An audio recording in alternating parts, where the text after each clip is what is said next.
All right, hello everyone. Thank you for being here today for our presentation on BBB Skill Builders, California labor laws and getting ready to hire.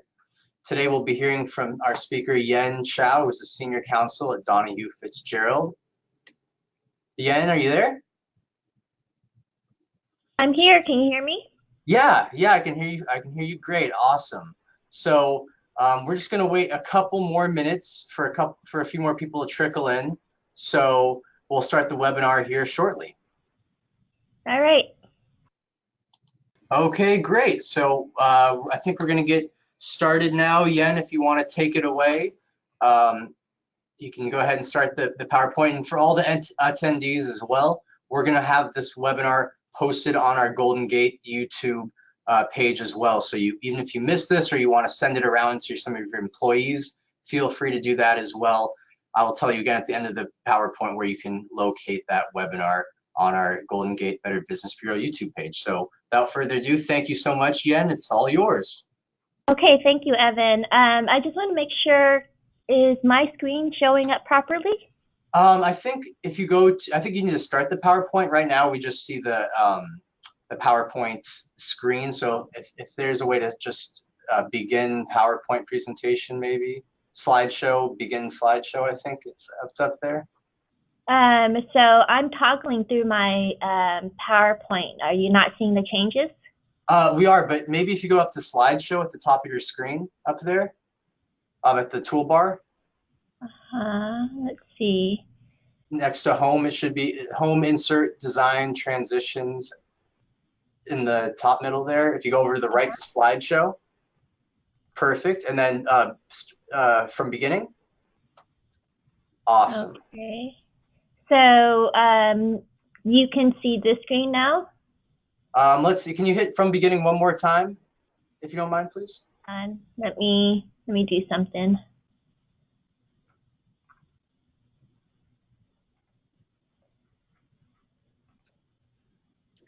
Let's see, perfect, there you go. So if you don't mind starting from the beginning now, and then it'll be perfect. Okay, see if I can do this here. Perfect. Okay. We're all set. Thank you guys, and yeah, now we're all set. Thank you, Yen. All right, thanks for letting me deal with that technical difficulty. Nope, I always have problems.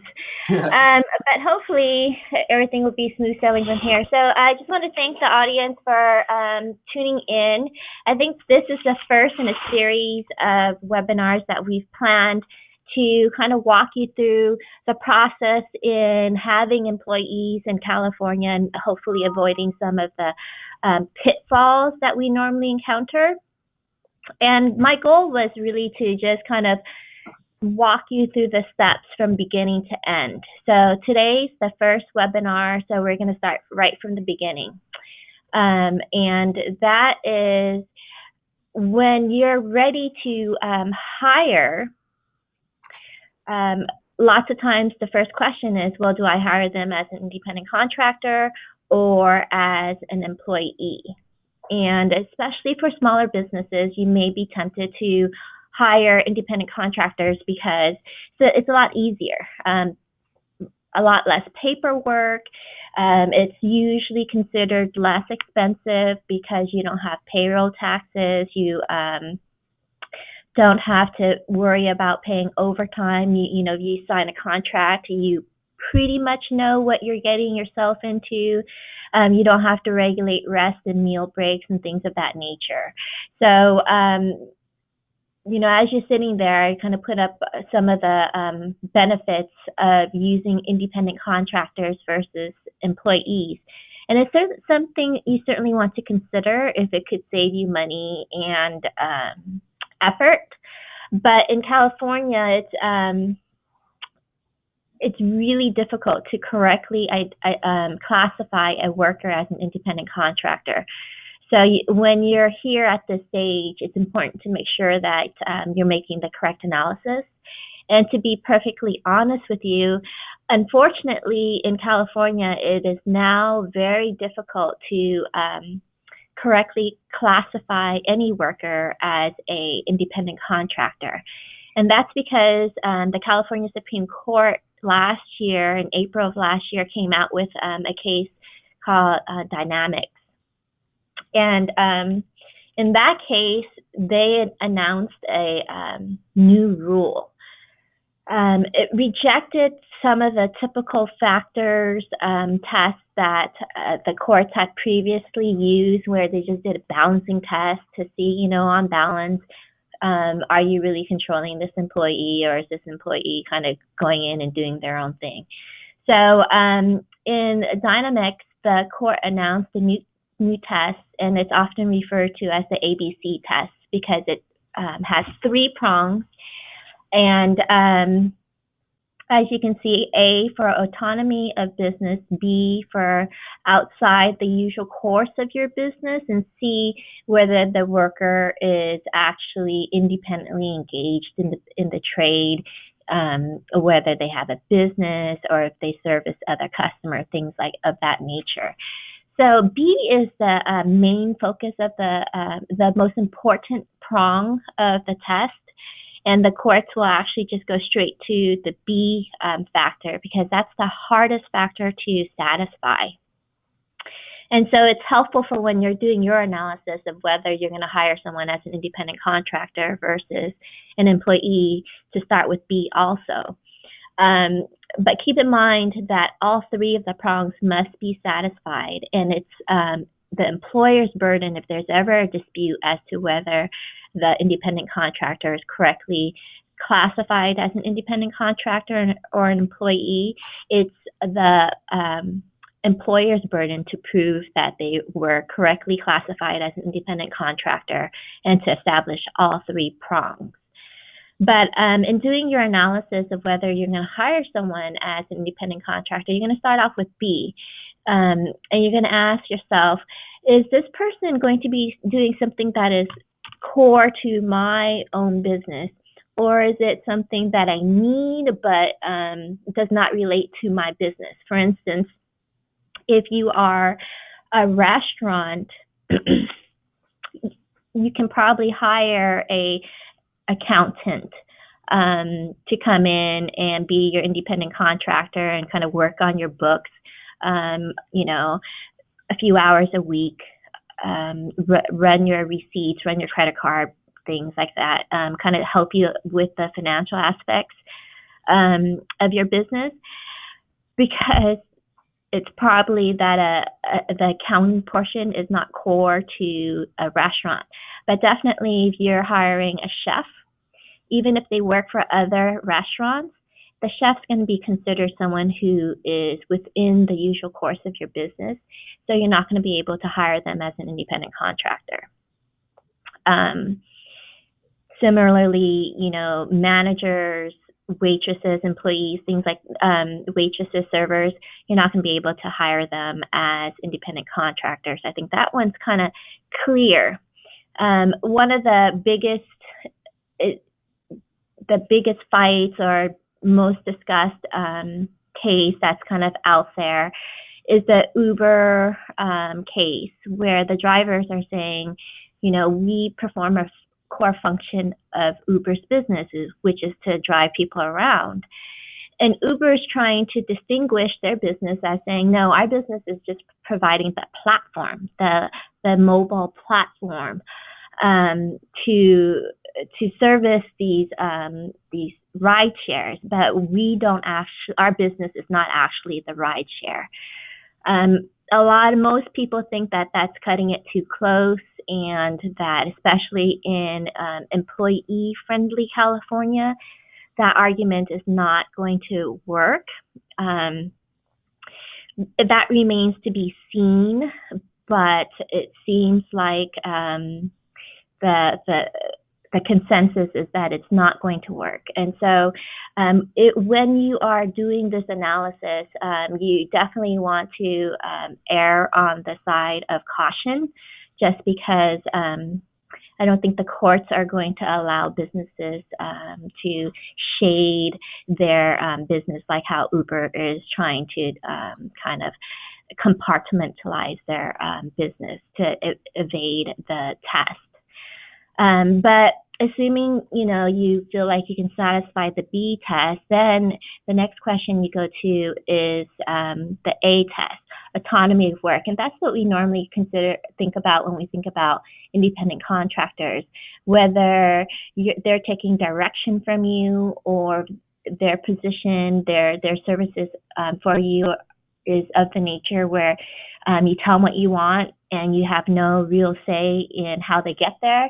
All you have is the approval of the end product. That's, one of the biggest factors in autonomy. But then, of course, other things can factor in, whether you require them to come into work at your office, whether you dictate, what time they come to work,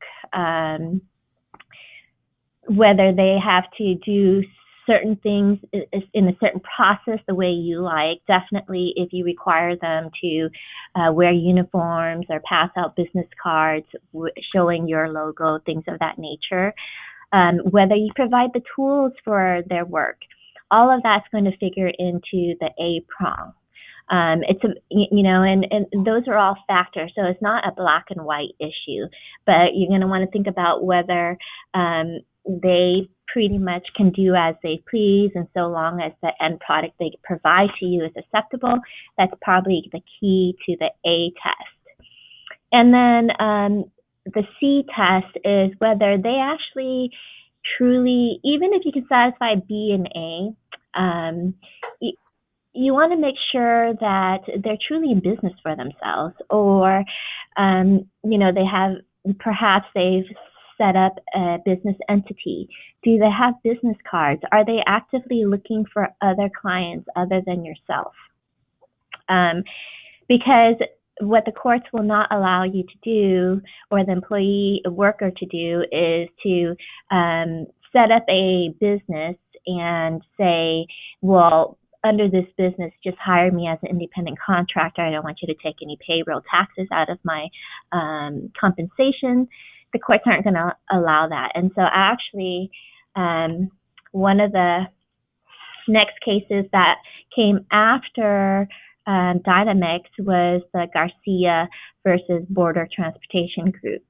And in that case, it was a taxi cab driver who said, I was hired as an independent contractor and I really was an employee. And the defendant, the employer, said, well, you had the capability to work for all these other taxi cab companies.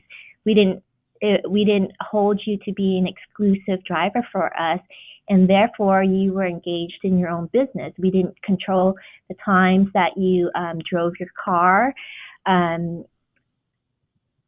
So they tried to defend on that basis. And the court said, no, that's not enough to say that they could have.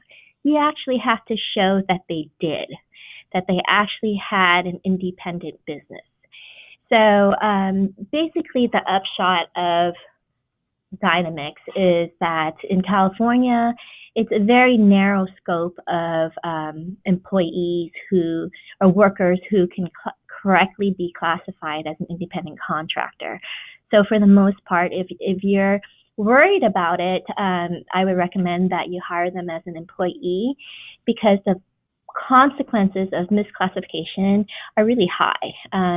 Lots of times when you hire, I've seen it so many times where they've hired them as an independent contractor, have agreed upon to a certain hourly rate.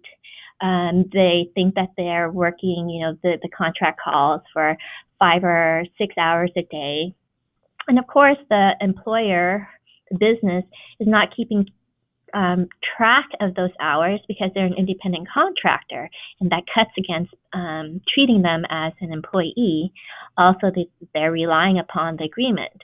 Well, then what happens is the worker then turns around and sues the business and says, well, I was misclassified, and the work that you asked me to do, I actually worked, 10-hour days to get this done for you. And so not only do you owe me all these extra hours that I worked, you owe me overtime. And, you didn't give me my you didn't give me my meal periods, my rest breaks, things of that nature. Oh, and by the way, because I'm your employee, the money I spent, buying some of these tools to do this work for you, you're required to reimburse me. So there's lots of, potential consequences to misclassification. And so again, I cannot stress how important it is to, one, do a thorough analysis, and two, if there's any doubt, either speak to an attorney or hire them as an employee. And keep in mind that even though you have a contract with that person, that is not going to be determinative. The courts will ignore that, or at least, it'll just be only one factor in many of the things that they consider. So then what can you do? As I said, you can hire them as an employee. But, if you just think it doesn't make business sense for you to do it as an employee, as an employee, you can do it as an independent contractor. And I never tell my clients that you can or cannot do something. It usually or always comes down to a business decision. If the client feels that they have a good relationship with the worker and they think that it's for a short duration and there's not much risk, they may choose to go ahead and classify them as an independent contractor anyhow. And in those situations, I always encourage that they take certain steps to protect themselves if things do go south. And you can do that by structuring your contract in certain ways to provide you with protection. And some of the things that you can do in there is provide that, if you are later, you agree that you're not a employee, you're representing to me that you do have your own independent business, that you're actively engaged in either searching or at least trying to perform services or actually performing services for other people. But if there's ever a dispute and you are determined to be one of my employees, you're not entitled to my health care benefits or my 401k benefits that I do provide to my employees. So there are lots of things that you can kind of do to cushion against the impact of a wrongful classification. But again, I cannot stress how important it is to be cautious when you're dealing with the independent worker versus independent contractor versus employee dynamic. So then, assuming that you decide, I do want to hire this person and I'm going to hire them as a worker, then the next question you're going to ask yourself is this person going to be exempt or non-exempt? If you want to pay them an hourly rate, unless they are a computer professional, meaning like a software engineer, once you pay them an hourly rate, they will not be considered an exempt employee except for in some very specialized circumstances. So if you plan on paying them an hourly rate, then you're going to know that they're a non-exempt employee and they're going to be entitled to the things on the left of the screen, which is overtime pay, meal and rest breaks. And you have to keep in mind that hourly workers, even if they're not authorized to work overtime, if they do, you are required to pay for that overtime. Now, if you have an employment practice or a handbook that says do not work overtime unless you're authorized by a manager, and they work the overtime, you can discipline them for violating company policy for not getting the authorized overtime, but you still have to pay them for that overtime. If you are paying them by salary, you potentially can classify your worker as an exempt employee. In California, it's a two-part test, and they have to meet both the salary test and the duties test. In California, it's generally double the minimum wage of someone working full-time. So the monthly minimum wage of someone working full-time. And today that is either $45,000 or $49,000 and some change.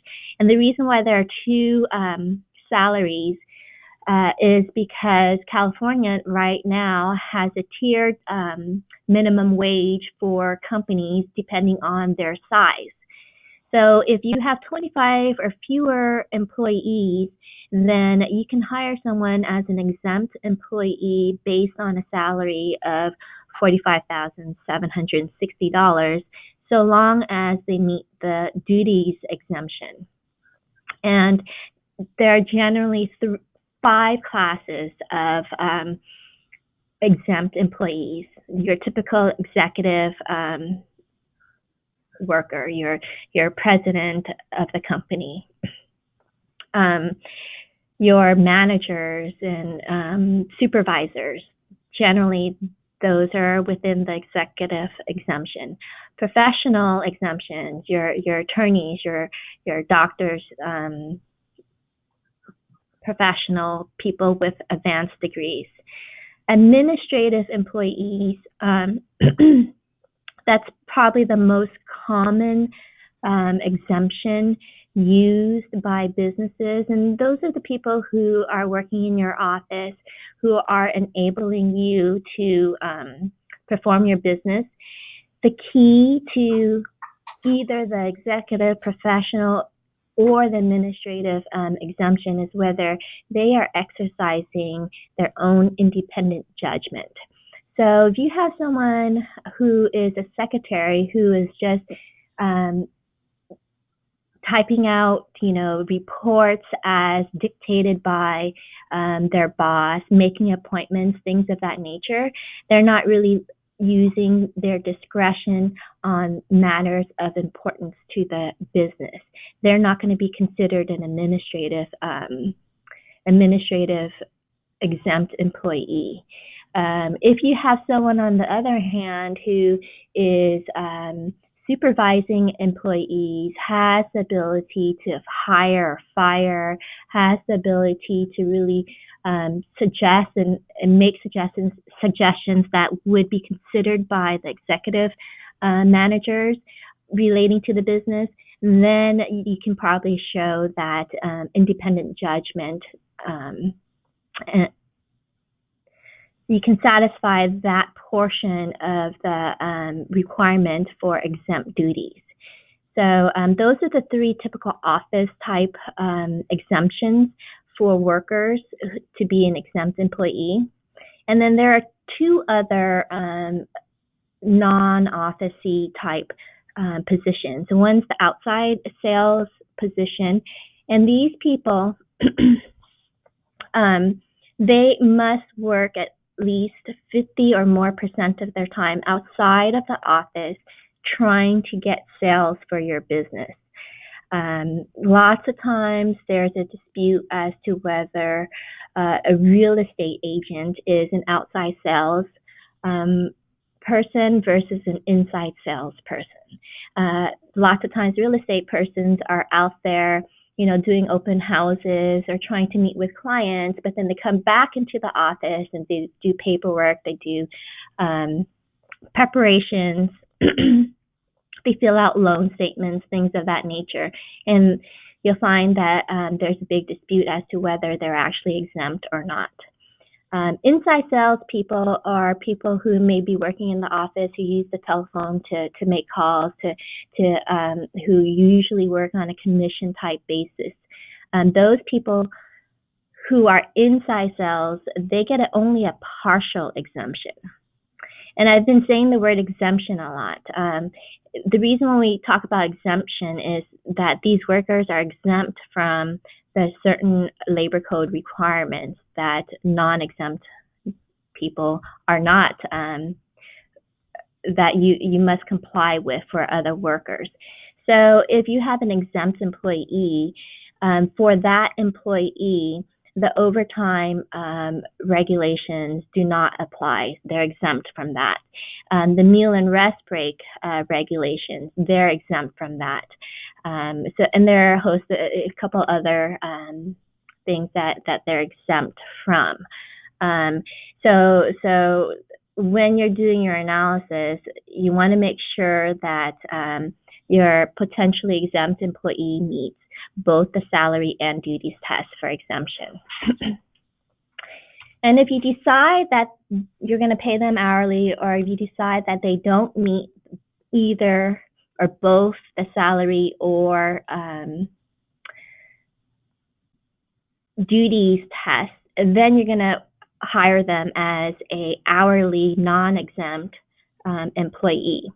You could potentially hire them as a salaried non-exempt employee, but then they would still be entitled to overtime and the meal and rest breaks, and you would basically just be breaking down their salary to an equivalent hourly rate. And the thing about salary non-exempt employees is that their salary is the minimum. That's kind of the floor. You have to pay them that no matter how many hours they work. But if they work more than 8 hours in a day or more than 40 hours in a week, you're going to be paying them the equivalent of 1.5 times their broken down salary into an hourly rate. Now, assuming you're not going to do any of that and you're just going to hire a straight regular employee, then it's a little bit simpler. You find out what the applicable hourly minimum wage is. California right now, it's $11 for companies with 25 or fewer employees, $12 if you have more than that. But for most of us in the Bay Area, the California minimum wage doesn't really matter because most of the cities that we work in, they have a higher rate. For instance, I'm in Oakland. So the minimum wage in Oakland is $13.23. I'm sorry, that was in 2018. 2019, that's $13.80. For the most part, California and the cities, they're all targeting a minimum wage of $15 an hour. Some of the cities are already there. Some of them are going to get there a little bit quicker than others, but in general, that's the concept, that $15 is kind of where you want to be pretty soon to give someone at least a shot of a living wage. So I've included on here the 2019 applicable minimum wages for the cities and also the exempt salaries. And you want to keep in mind that even though your business might be outside of, say, Emeryville, if you send your employees to work in Emeryville, they're entitled to these protections.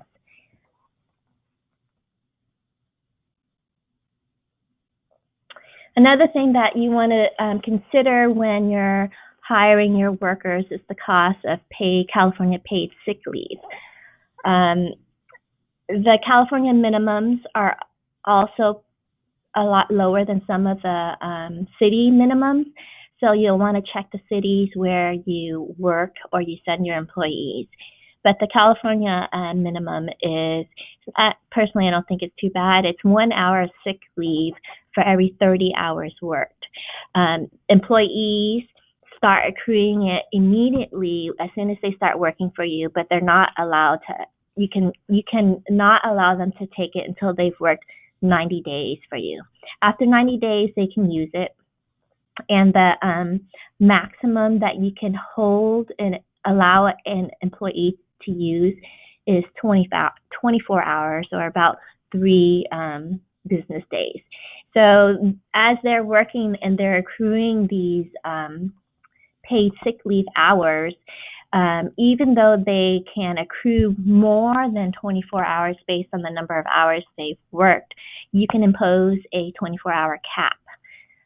Similarly, if they've earned the hours but they have not used it, they're allowed to carry it over. And so if they use 24, if they've earned 24 hours 1 year and they don't use it, it carries over to the next year. And say they're continuing to work and continuing to earn paid sick leave credit, but they're a healthy employee, they're working really hard for you, they're not taking any of their paid sick leave benefits, you can cap the carryover to 48 hours. One of the things that a lot of people forget when they're looking at the paid sick leave requirements is that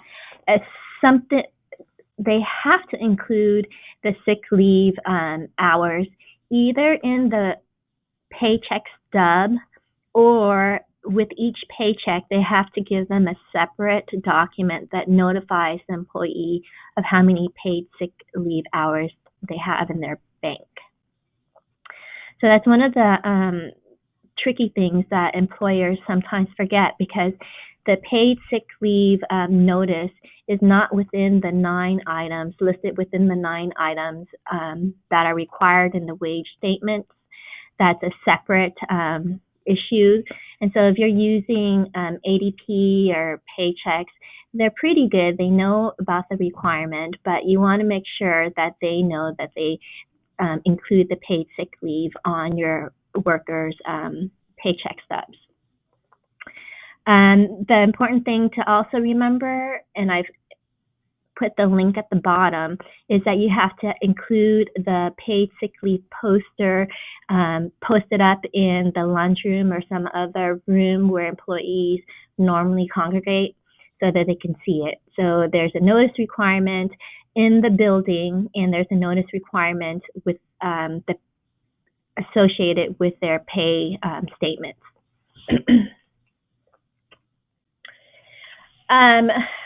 So the last thing I want to talk about is when you're getting ready to hire your employee, this is a short list of all the documents that you need to prepare.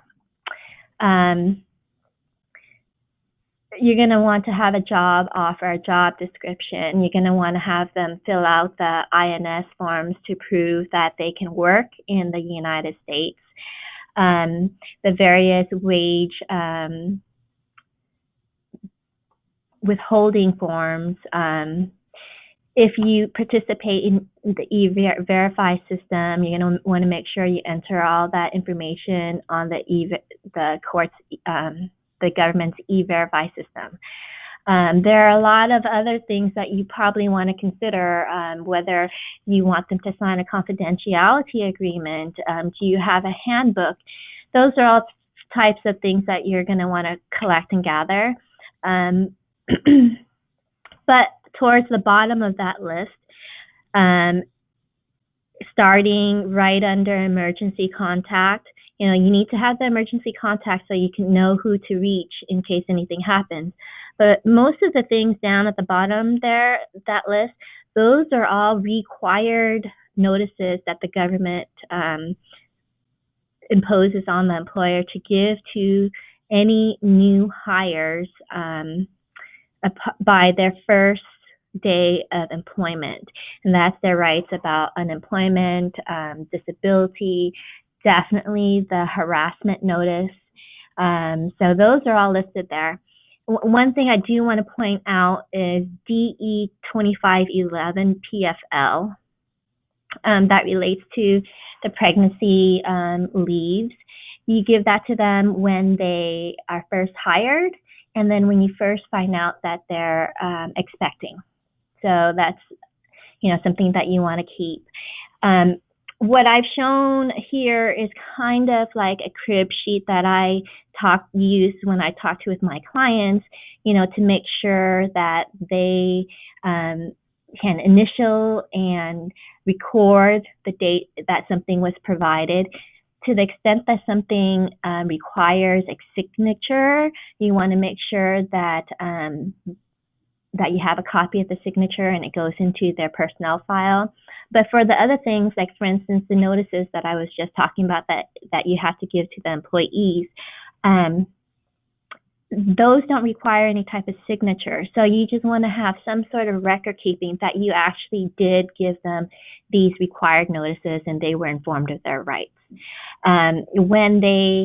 When you need something returned, you're going to have a date returns list, or probably will have another column for termination and things that happen upon termination.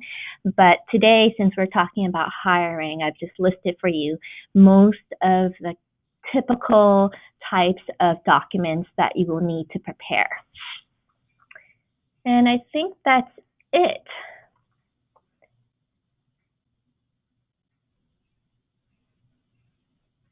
Hello? Yeah. Yep. Thank you. Awesome. So I don't have any questions yet. So if anybody's going to send any questions in, now is the time to do it on the side of your bar there. And also, like I said, you can find this webinar on our Golden Gate Better Business Bureau YouTube page. Check out our social media links so that way you can find those. You can find other articles, important links on our website.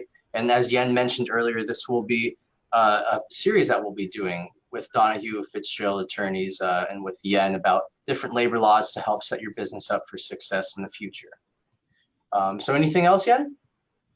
No, I think that's it. I think that's the beginning of the, as you're thinking about hiring, these are the kind of things that you want to think about.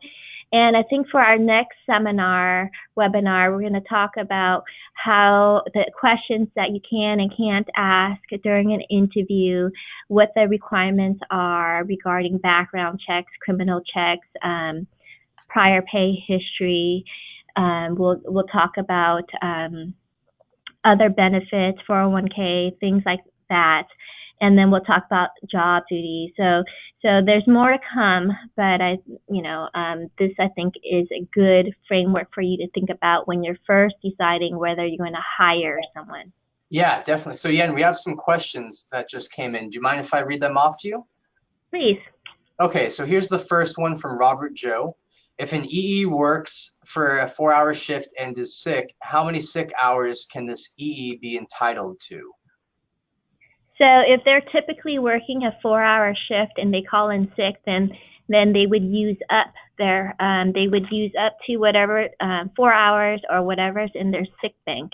But it's up to them also. If they say, well, I only want to use 2 hours in my sick bank and I'll take the other 2 hours unpaid, that's also okay. Oh, okay, great, wonderful. So we have a question here too. Does the location of the worker, example out of state, have any effect on whether they can be classified as a consultant? So that's a really good question. These laws that I'm talking about, they generally apply to workers in the state of California.